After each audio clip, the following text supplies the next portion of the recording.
அனைத்து உறவுகளுக்கு மதிய வணக்கம். இன்றைக்கி பார்த்தீங்கன்னா ஒரு அற்புதமான மூவி குயிலிங்கிற மூவி இன்றைக்கி வந்து தமிழ்நாடு ஃபுல்லாக ரிலீஸ் ஆகிருக்கு. படம் வந்து சூப்பராக இருக்குது.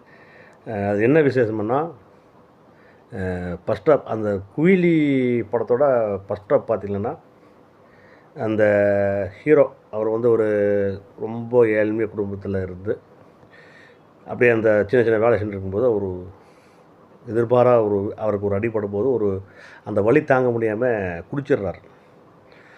அப்போ இருந்து என்ன பண்ணுறாருன்னா அந்த அந்த வலி இருக்கும்போதெல்லாம் குடிச்சு அப்படின்னா ஃபுல்லாக குடிக்கிறக்க ஆரம்பிச்சுட்றாரு. அற்புதமான சப்ஜெக்ட். பையன் ஸ்கூலுக்கு போகிறதுக்கு அந்த நோட்டு புக்கு வாங்கிட்டு வரனா அதை கொண்டு போய் புக்கு வாங்காமல் அப்போ குடிச்சிடுறாரு. இப்படியே குடிச்சிட்டு பழைய பகையால் வந்து அவரை சாகடிச்சிடுறாங்க.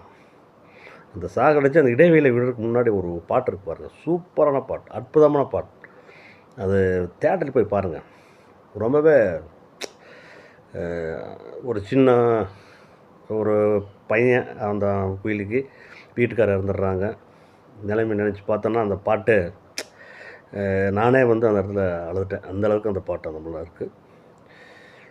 அப்புறம் வந்து பார்த்திங்கன்னா இடைவேளை முடிஞ்ச கதையில் வந்து அந்த அந்த குயிலி அந்த பையனை வந்து நல்லா படிக்க வச்சு பையனை கலெக்டர் ஆக்கணும்னு சொல்லி எல்லா ஒரு பெற்றோருக்கும் அந்த ஆசை இருக்குது. அதுலேயும் குயிலிக்கு அந்த ஆசை கலெக்டர் ஆக்கிடுறாப்புல.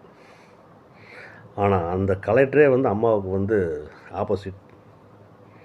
எப்படின்னா கலெக்டரோட மாமனாருடைய பிராந்தி கம்பெனி தான் அதை தான் இந்த குயிலி எதுக்குறாப்புல. ஏன்னா இந்த மதுநாள் தான் வந்து என் வீட்டுக்கார் செத்தாப்புல நான் ஒரு விதவையாக இருக்கேன்ல, என்ன மாதிரி யாருமே விதவையாகக்கூடாது, இந்த கலாச்சாரத்தை ஒழிக்கணும்னு சொல்லி தான் போராடுவாங்க. அப்போ வந்து பெத்த பையனை வந்து அம்மாவை வந்து அடிக்க சொல்லி அதை சொல்லி வராமல் சம்சார பேச்சு கேட்டு அந்த இடத்துல ஒரு பாட்டு இருக்கு பாருங்கள். 10 மாதம் சுமந்த பிள்ளைன்ட்டு எல்லாத்துக்கும் அழகாக சேர்ந்துருங்க. மேலே வந்து கர்ப்பத்தில் இருக்கும்போது கருநாகம் ஆகிட்டேன்னு சொல்லி அந்த தத்துவம் சூப்பர் ஸ்டாண்டப். கடைசியில் வந்து இந்த குயிலி வந்து இந்த கிளைமன் சொல்லக்கூடாது தான், இனிமேல் இந்த யாருமே போதைக்கு அடிமையாகக்கூடாது, இந்த கலாச்சாரமே இருக்கக்கூடாதுன்னு சொல்லி அந்த பெரிய அந்த அந்த கலாச்சாரம் அந்த சாராயம் காய்ச்சல் ஃபேக்ட்ரியில் போய் குயிலி பாம்லெஸ் ஆகி அந்த எல்லாமே வெடிச்சிடும். சரியான படம், அற்புதமான படம். இந்த காலகட்டத்துக்கு தேவையான படம். கண்டிப்பாக போய் தேட்டரில் பாருங்கள். ஒவ்வொரு சீனும் சூப்பராக இருக்குது. கண்டிப்பாக உங்களுக்கு பிடிக்கும்.